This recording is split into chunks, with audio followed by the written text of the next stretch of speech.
Nazareno, sinasamba ka namin, pinipintuho ka namin, aral mo ang aming buhay at kaligtasan. Nuestro Padre Jesus Nazareno, iligtas mo kami sa kamatayan, ang krus mong pinamatayan ay sagisag ng aming kaligtasan. Nuestro Padre Jesus Nazareno, dinarangal ka namin. Nuestro Padre Jesus Nazareno, inulwalhati ka namin.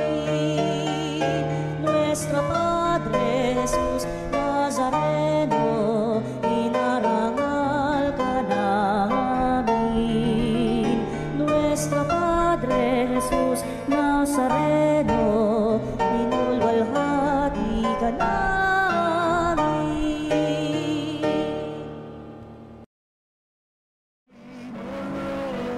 Ang pagpapala ng ating Panginoong Jesucristo, ang pag-ibig ng Diyos Ama at ang pakikipagkaisa ng Espiritu Santo naway suminyong lahat. At sumainyo rin.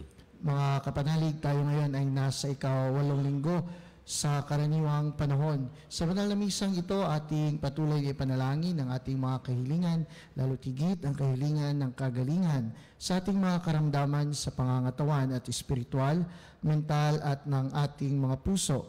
Ngayon din mga kapatid, isama natin sa misang ito ang kagalingan ng ating mahal na Santo Papa Francisco. Ngayon din ang mga kapatid nating may karamdaman na nasa kanilang tahanan at sa mga pagamutan. Mga kapatid, aminin natin ang ating mga kasalanan upang maging marapat gumanap sa banal na pagdiriwang.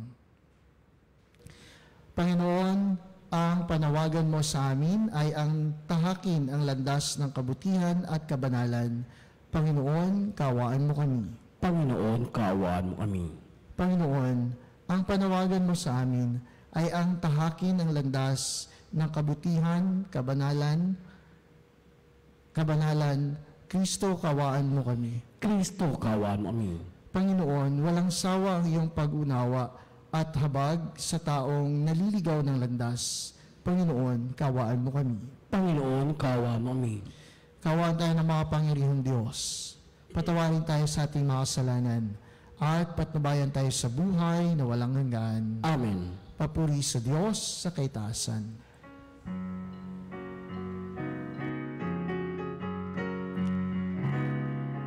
Walhati sa Diyos sa kaitaasan, at sa lupa'y kapayapaan sa mga taong may mabuting kalooban.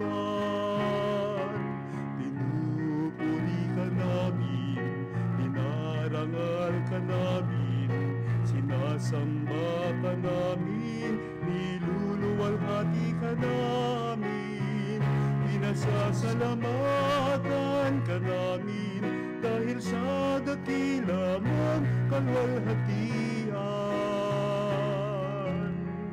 Panginoong Diyos, Hari ng langit, Diyos amang makapangyarihan sa lahat. Panginoong Jesucristo, bugtong na anak, Panginoong Diyos, Kordero ng Diyos, anak ng Ama, ikaw na nag-alis ng mga kasalanan ng sanlibutan, maawa ka sa amin.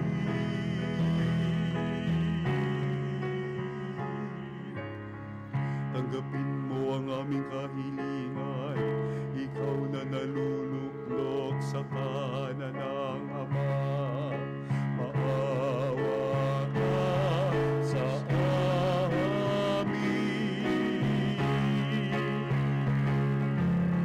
Sapagkat ikaw lamang ang banal, ikaw lamang ang Panginoon, ikaw lamang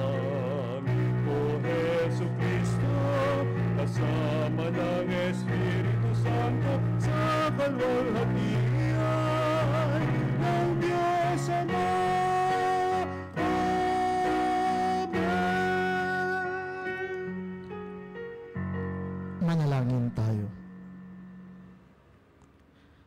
Ama naming makapangyarihan, ipagkaloob mong may taguyod ang sanlibutan sa matiwasay na pag-iral ayon sa layunin mo para sa aming kapakanan sa pagsamba sa iyo ng may panatag na kalooban sa pamamagitan ni Jesucristo kasama ng Espiritu Santo magpa sa walang hanggan.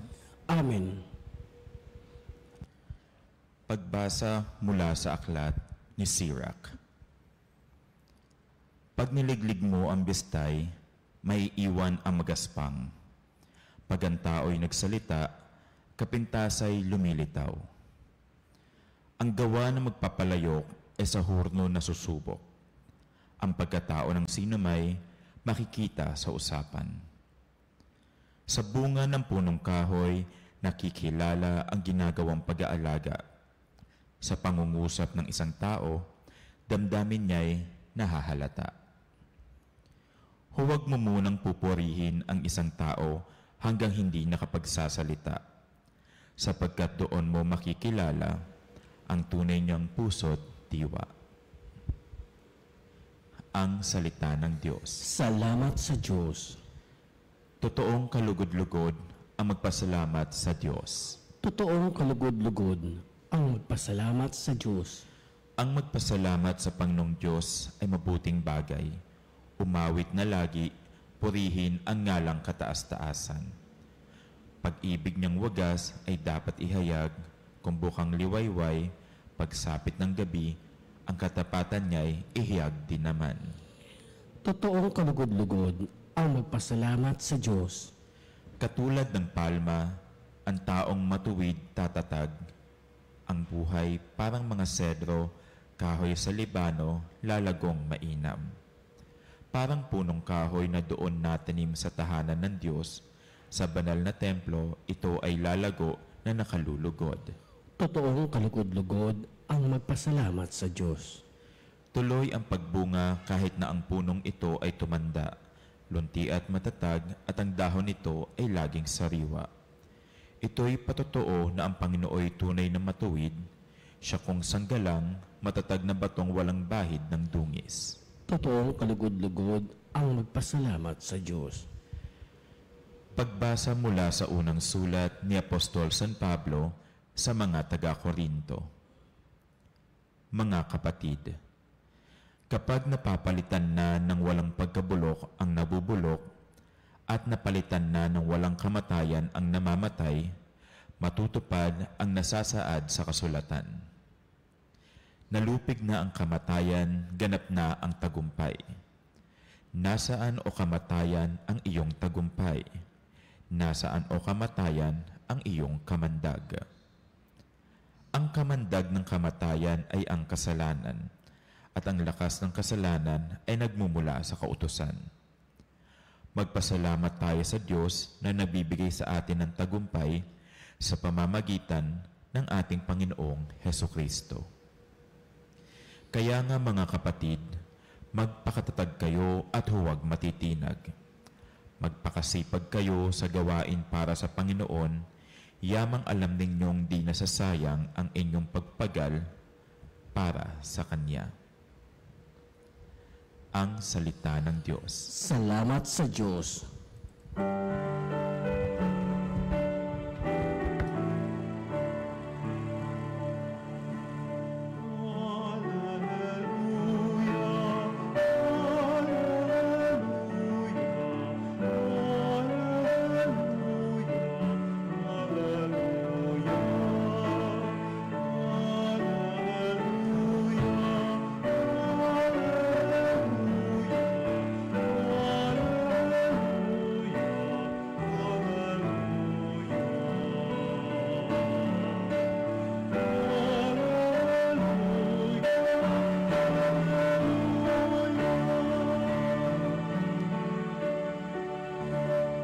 Sumainyo ang Panginoon. At sumayo rin. Ang mabuting balita ng Panginoon ayon kay San Lucas. Papuri sa iyo, Panginoon. Noong panahon iyon, tinanong ni Jesus ang mga alagad ng patalinghaga, Maaari bang maging taga-akay ng bulag ang isa ring bulag? Kapwa sila mahuhulog sa hukay kapag ginawa ang gayon. Walang alagad na higit sa kanyang guro. Ngunit kapag lubusang naturuan, siya ay magiging katulad ng kanyang guro. Ang tinitingnan mo'y ang puwing ng iyong kapatid, ngunit hindi mo pinapansin ang dahilan sa iyong mata. Paano mo masasabi sa iyong kapatid, "Kapatid, bayaan mong alisin ko ang iyong puwing," gayong hindi mo nakikita ang dahilang nasa iyong mata? Mapagpaimbabaw, alisin mo muna ang dahilan sa iyong mata at makakita kang mabuti, sa gayoy maaalis mo ang puwing ng iyong kapatid. Walang mabuting punong kahoy na namumunga ng masama at walang masamang punong kahoy na namumunga ng mabuti. Nakikilala ang bawat punong kahoy sa pamamagitan ng kanyang bunga, sapagkat hindi nakapipitas ng igos ang puno ng aroma at hindi rin nakapipitas ng ubas sa puno ng dawag. Ang mabuting tao ay nakapagdudulot ng mabuti sapagkat tigib ng kabutihan ng kanyang puso. Ang masamang tao ay nakapagdudulot ng masama sapagkat puno ng kasamaan ang kanyang puso. Sapagkat kung ano ang bukang bibig, siyang laman ng dibdib. Mga kapanalig, ang mabuting balita ng Panginoon. Pinupuri ka namin, Panginoong Jesucristo. Mga minamahal kong kapanalig at ang mga mananampalataya, isang magandang araw sa ating lahat, lalo't higit ngayon ay nasa ika-8 linggo tayo sa karaniwang panahon.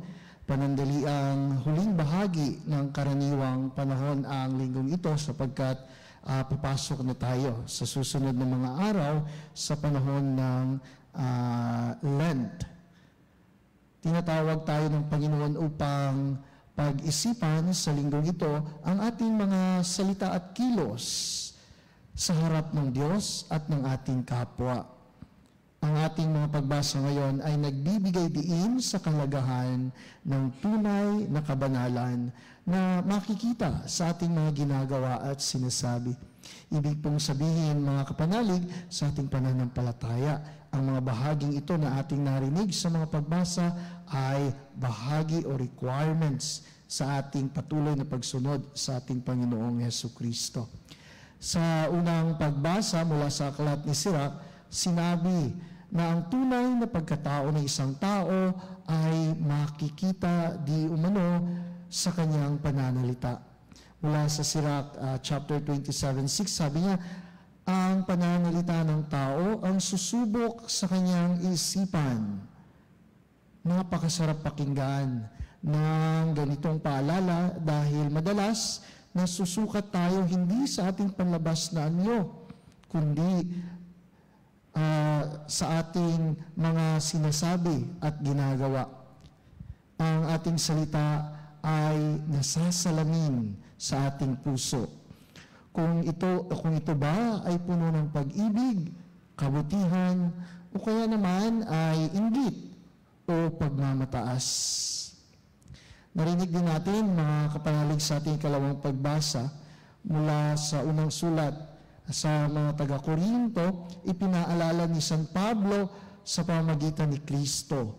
Tinalo na ang kasalanan at kamatayan. Sinabi niya, ang kamatayan ay nilamon na ng pagtatagumpay. Pinapaalala nito sa atin na bilang mga Kristiyano, dapat tayong mamuhay ng may pananampalataya sa tagumpay ng Panginoon. Kung tunay tayong naniniwala na nagtagumpay si Kristo laban sa kasamaan, paano natin pinapangalagaan ang ating espiritual na buhay? Ibig sabihin, lalabanan natin ang kasamaan, maging ang kasamaan ng ating sarili, maging ang mga bagay, no? Kayong sinasabi natin ba, maraming nagsasabi, naku Father, tao lang po kasi tayo, nagkakasala.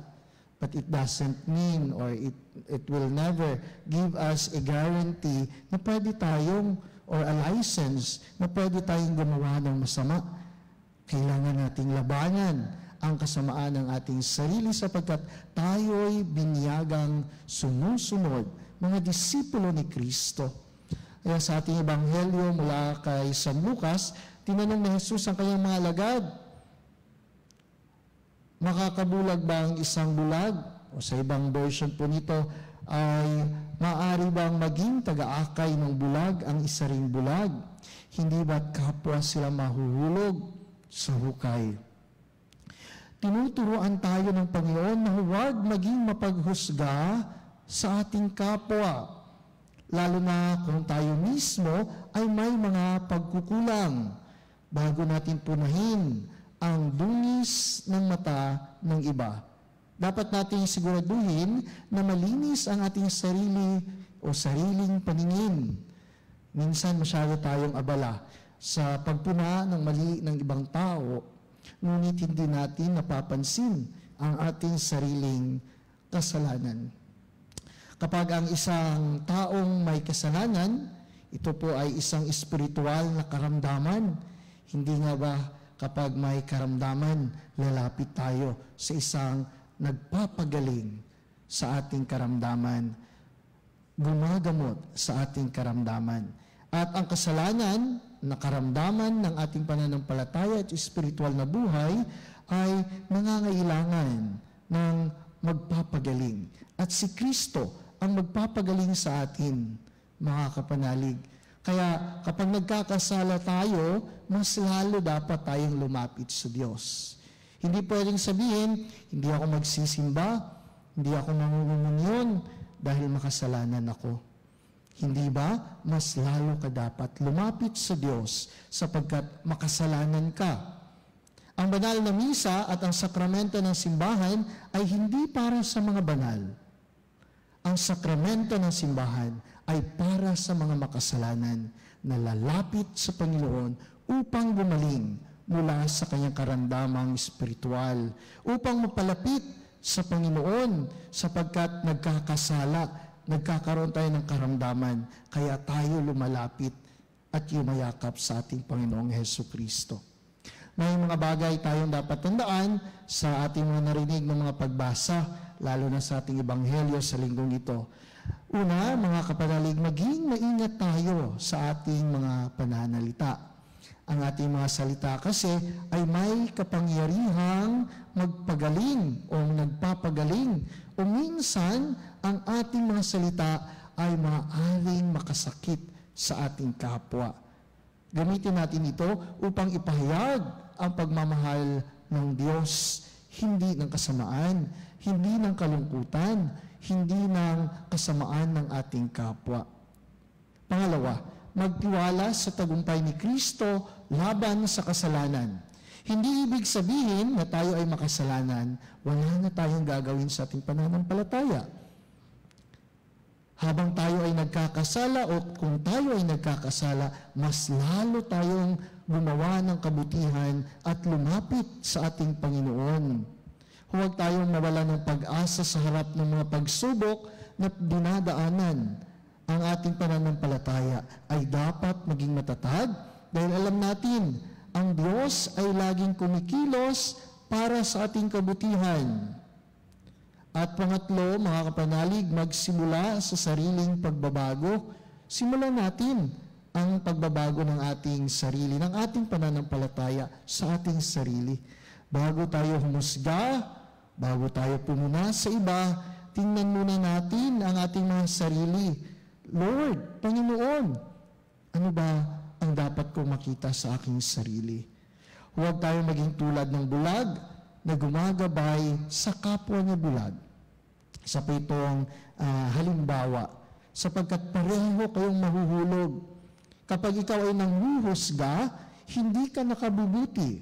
Kung pinupuna mo lamang ang karamdaman ng iba, ang kasalanan ng iba, ang pagkakamali ng iba, at hindi mo nakikita, hindi ka humihingi ng tawad sa mga kasalanan mo, then hindi ka makakatanggap o o hindi mo matatanggap ang biyaya, ang grasya ng pagpapatawad ng Panginoon, sapagkat tulad ka ng isang Pariseo na mapagmataas, tulad ng sinabi ni Kristo sa ating Ebanghelyo. Ngayong linggo ito, mga kapagalig, inaanyayahan tayo ni Jesus na maging mas maingat sa ating mga kilos, sa ating mga sinasabi. Maglaan tayo ng panahon upang suriin ang ating mga puso, lalo na kapag sa gabi bago tayo matulog. Tingnan natin ang ating sarili, magdasal tayo at tingnan natin ano ba ang aking mga nagawang kasalanan. Ano ba ang mga bagay na hindi ko nagawa na dapat kong gawin sa araw na ito? Examination of ourselves. Puno ba ito ng pagmamahal, pagpapatawad at kababaang loob? O baka naman may galit sa kapwa, sa anak, sa ama, sa magulang, sa kapatid, kamag-anak, o kundi kaya ay may inggit at pagmamalaki ng kailangan nating alisin sa ating buhay. Mga kapatid, ngayong linggo, subukan nating baguhin ang ating sarili. Gamitin natin ang ating salita para sa kabutihan. Italaga natin ang ating buhay sa tagumpay ni Kristo at higit sa lahat, alamin natin kung paano tayo maging tunay na mabuting Kristiyano bago natin punahin ang iba at ng ating kapwa. Inaanyayahan tayo na magdasal sa Panginoon para sa ating mga sarili. Amen.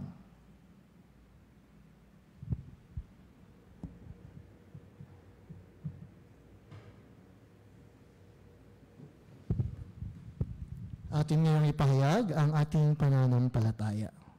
Sumasampalataya ako sa Diyos ang mga pangyarihan sa lahat na may gawa ng langit at lupa. Sumasampalataya ako kay Kristo, isa anak ng Diyos, Panginoon natin lahat. Nagkatawang tao siya lalang ng Espiritu Santo, ipinanak ng Santa Maria Virgen, pinagpasakit ni Poncio Pilato, ipinako sa krus, namatay, inilibing, nanaog sa kinaroonan na mayumao, nang may katlong araw na buhay na mag-uli, umakyat sa langit, naluluklok sa kanan ng Diyos ang mga pangyarihan sa lahat. Doon mamumulat pa rito at huhukom sa naubuhay at namatay na tao. Sumasampalataya naman ako sa Diyos Espiritu Santo, sa banal simbahang Katolika, sa kasamahan ng mga banal, sa kapatawaran ng mga kasalanan, sa pagkabuhay ng rin tao, at sa buhay ng hanggan. Amen. Tayo ay nagpapasalamat sa ating amang naghahangad ng kabanalan para sa kanyang mga anak. Puno ng pagmamahal sa kanya, dalhin natin ang ating mga panalangin at sambitin. Amang nagpapabanal, dinggin mo ang iyong bayan. Amang nagpapabanal, dinggin mo ang iyong bayan. Para sa mga namumuno sa simbahan, upang maging masigasig sila sa pagtahak sa landas ng pagtutuwid sa sarili at sa daan ng kabanalan, manalangin tayo. Amang nagpapabanal, dinggin mo ang iyong bayan. Para sa lahat ng mga kabataan ng ating bayan, nawa ay magtulungan sila sa pagtutuwid sa isa't isa nang matamo ang pangarap nilang kaganapan. Manalangin tayo. Amang nagpapabanal, dinggin mo ang iyong bayan. Para sa mga namumuno sa ating bansa, upang mahanap nila ang tamang paraan sa pagtutuwid sa mga kamalian ng ating lipunan, manalangin tayo. Amang nagpapabanal, dinggin mo ang iyong bayan. Para sa mga taong nababaon sa kasalanan at kasamaan, upang maging bukas ang kanilang kalooban sa pagtutuwid sa kanila ng mga taong nagmamalasakit sa kanilang kapakanan, manalangin tayo. Amang nagpapabanal, dinggin mo ang iyong bayan. Para sa ating lahat na nagkakatipon sa pagdiriwang na ito, upang maituwid natin ang ating mga sariling kamalian at magtulungan tayo sa pagtutuwid sa isa't isa, manalangin tayo. Amang nagpapabanal, dinggin mo ang iyong bayan. Para sa lahat ng pamilyang hindi nagkakasundo, naway makatagpo sila ng lunas sa kanilang mga sugat sa pamamagitan ng kapatawaran, pagtuklas sa yamang panloob na taglay ng bawat isa sa kabila ng kanilang nagkakaibang pananaw. Manalangin tayo. Amang nagpapabanal, tinggin mo ang iyong bayan. Ama naming bukal ng kabanalan, isugo mo sa amin ang iyong banal na Espiritu upang matukyan namin ang matuwid na landas ay ang daan ng kaganapan ng buhay. Hinihiling namin ito sa pamamagitan ng iyong anak na si Jesucristo ang aming Panginoon. Amen.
Manalangin kayo mga kapatid upang ang paghahain natin ay kalugdan ng Diyos amang makapangyarihan.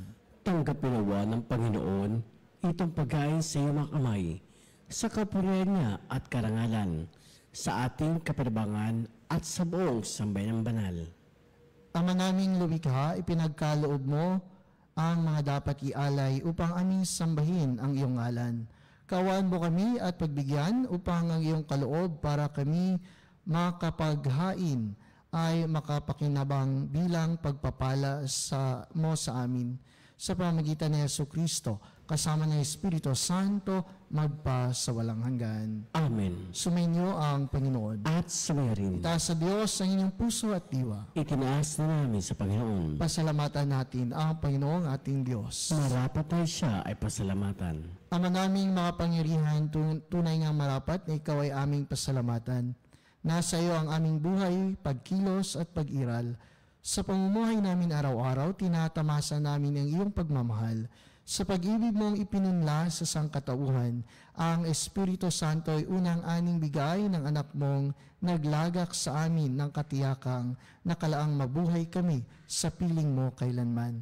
Kaya kaisa ng mga anghel na nagsisiawit ng papuri sa iyo nang walang humpay sa kalangitan, kami nagbubunyi sa iyong kadakilaan. Santo, Santo, Santo, Diyos na makapangyarihan, napupuno ang langit at lupa.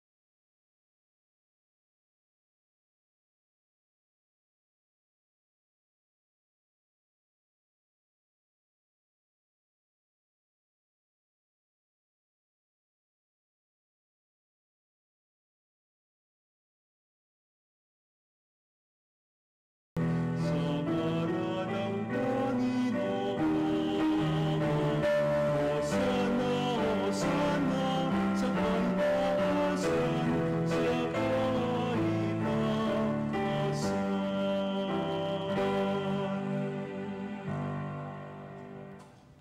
Ama naming banal, ikaw ang bukal ng tanang kabanalan. Kaya't sa pamamagitan ng iyong Espiritu, gawin mong banal ang mga kaloob na ito upang para sa aming maging katawan at dugo ng aming Panginoong Hesu Kristo. Bago niya pinagtiis ang kusang loob na maging handog, hinawakan niya ang tinapay, pinasalamatan kanya, pinaghati-hati niya iyon, inabot sa kanyang mga alagad at sinabi, tanggapin ninyong lahat ito at kanin, ito ang aking katawan, nihahandog para sa inyo.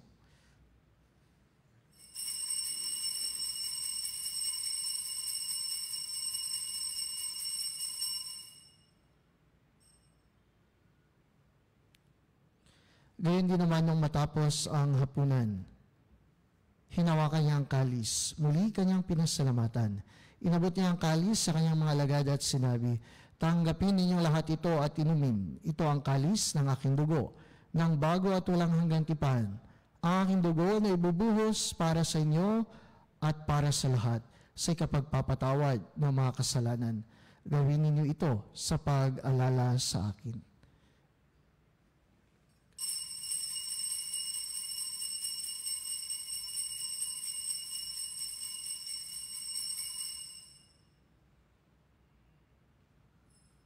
Ipagbunyi natin ang misteryo ng pananampalataya. Sa krus mo't magkabuhay, kami natubos mong tunay. Ang Jesus aming mahal, iligtas mo kaming tanan, ngayon at magpakailanman.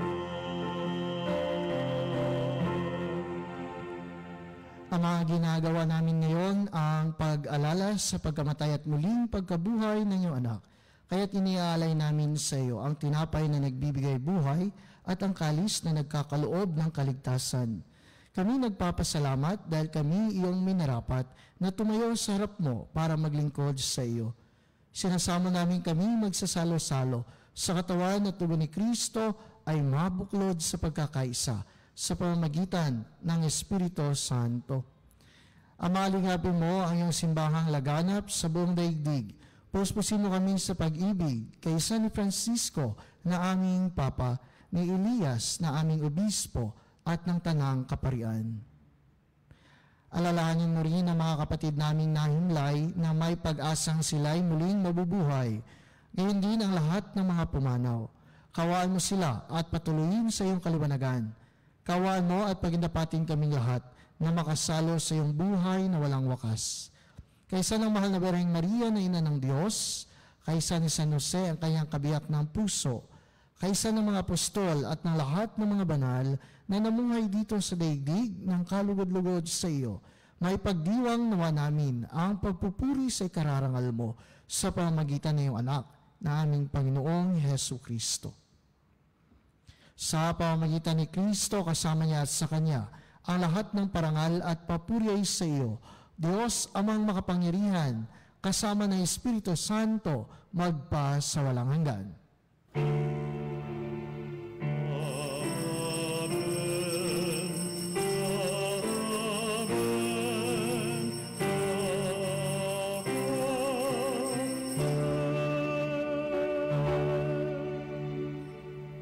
Sa tagubilin ng mga nakagagaling na utos sa turo ni Jesus na Panginoon natin at Diyos, ipahayag natin ng lakas loob.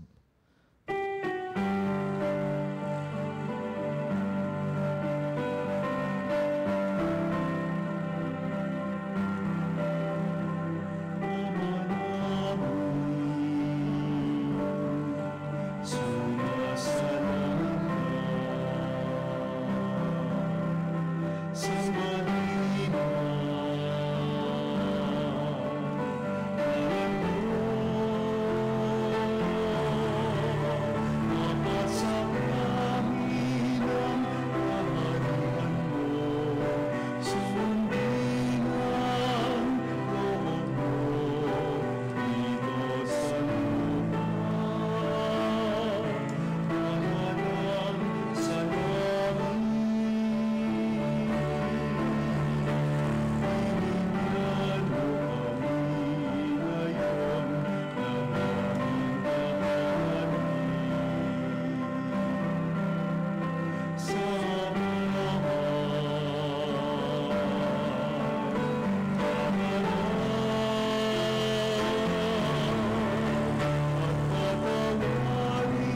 Hinihiling namin kami, Adya, sa lahat ng masama, pagkalooban ng kapayapaan araw-araw, iligtas sa kasalanan at ilayo sa lahat ng kapahamakan, samantalang aming pinananabikan ang dakilang araw ng pagpapahayag ng tagapagligtas naming si Jesucristo. Sapagkat iyong kaharian at kapangyarihan at ang kapurihan magpakailanman. Amen.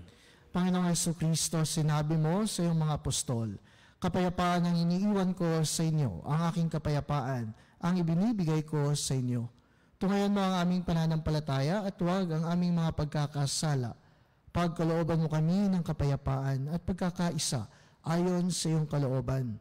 Kasama ng Espiritu Santo, magpa sa walang hanggan. Amen. Ang kapayapaan ng Panginoon ay laging sumainyo. At sumayo rin. Mga kapanalig, magbigayan tayo ng kapayapaan sa bawat isa. Peace be with you.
Ito ang kordero ng Diyos.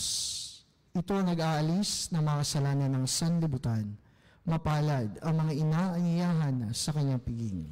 Panginoon, hindi ako karapat-dapat magpatuloy sa iyo. Ngunit sa isang salita mo lamang ay gagaling na ako.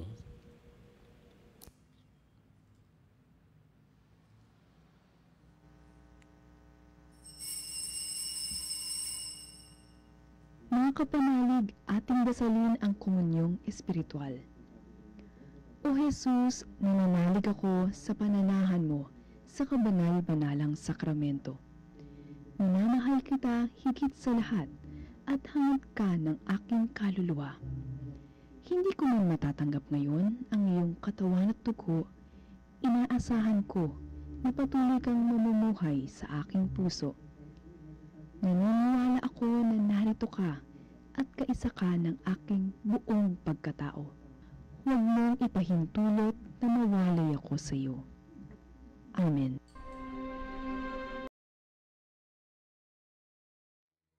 Panalangin sa karangalan ng Nuestro Padre Jesus Nazareno.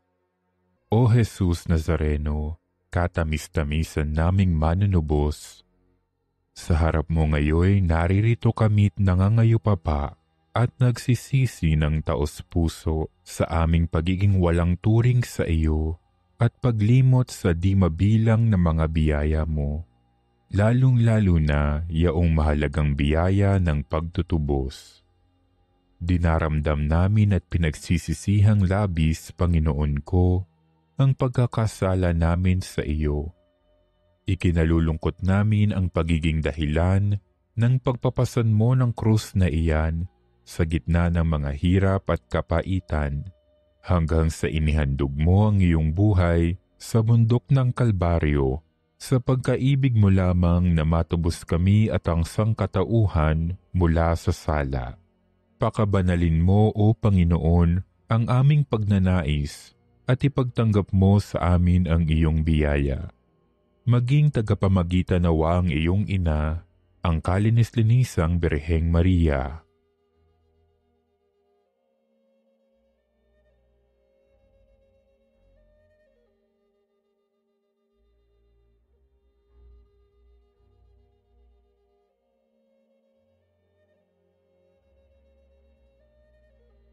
Ama naming makapangyarihan, niloob mong akuin ang iyong anak, ang krus at kamatayan, upang ang sangkatauhan ay matubos at mabuhay.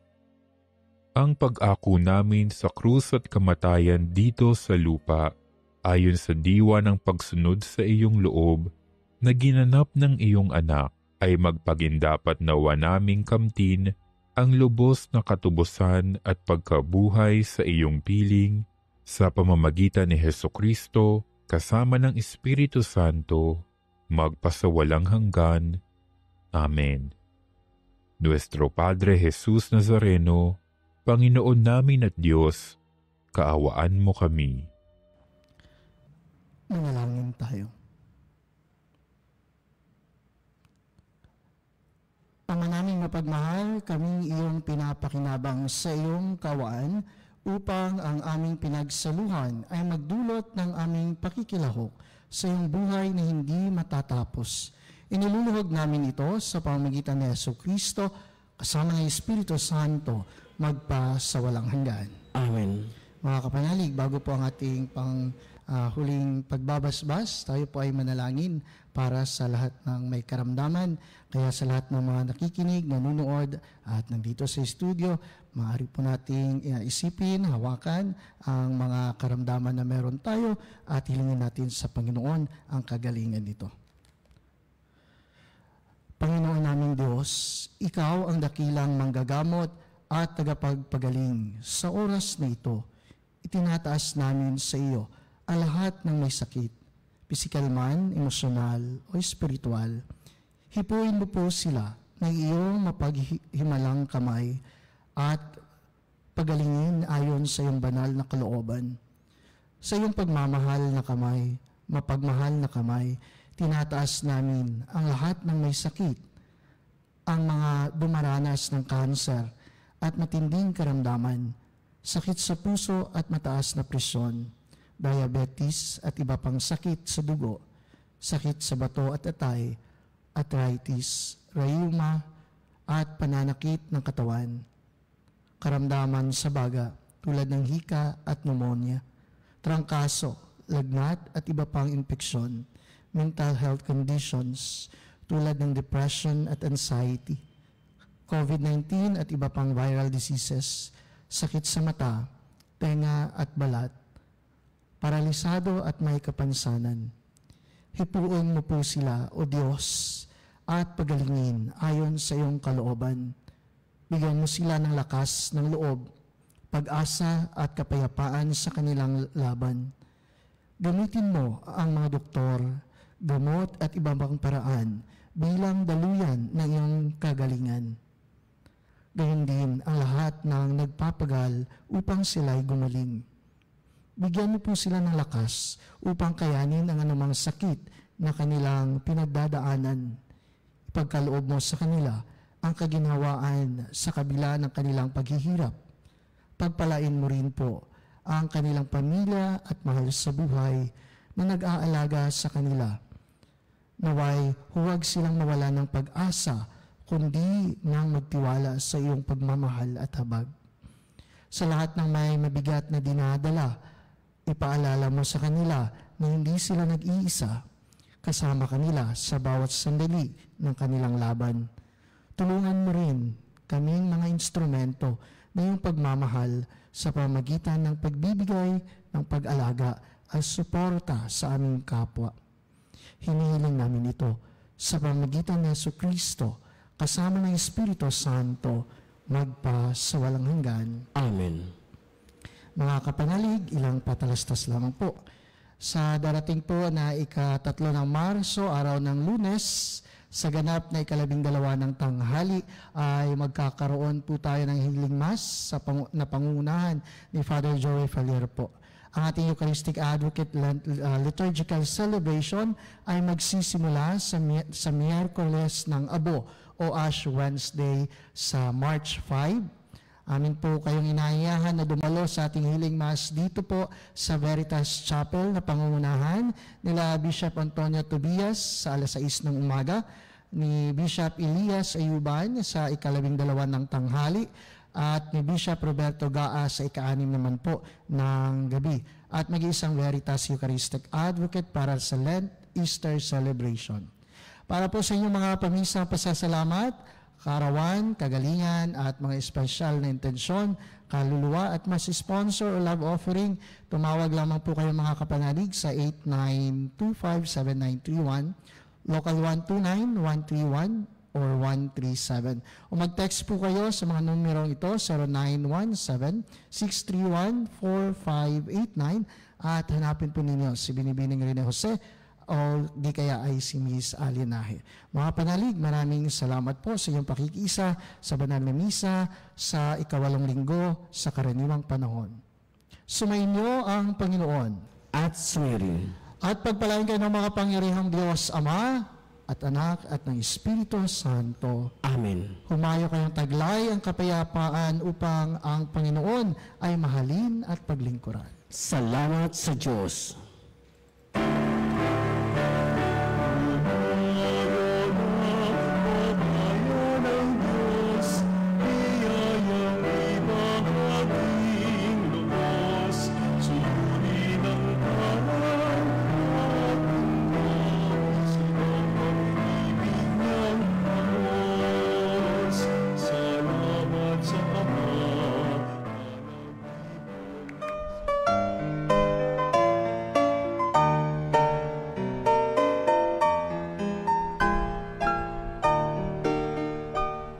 Nuestro Padre Jesus Nazareno, sinasamba ka namin, pinipintuho ka namin, aral mo ang aming buhay at kaligtasan.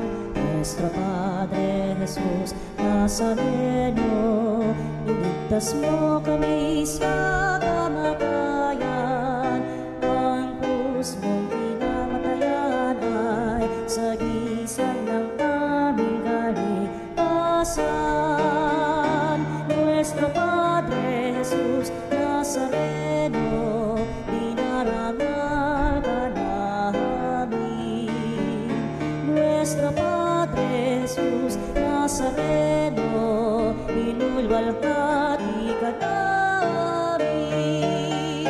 Nuestro Padre Jesus Nazareno, inarangal ka namin.